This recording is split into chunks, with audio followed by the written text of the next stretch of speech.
Hey, this is Arlene. So this is my Anchor flashlight, and someone vandalized it because the red charging light's not on, and that tells me that no matter what plug I put in here, it will not work, yet it will charge. So it's supposed to charge when it's ready. The blue light goes on, like this one's ready, and when it's charging, the red light goes on. You can see it right there. So I have the thing on and no light is on at all.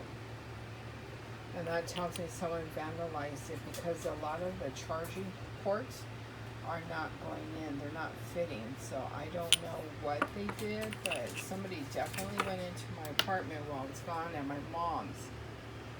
It did something to the charging port here in the flashlight.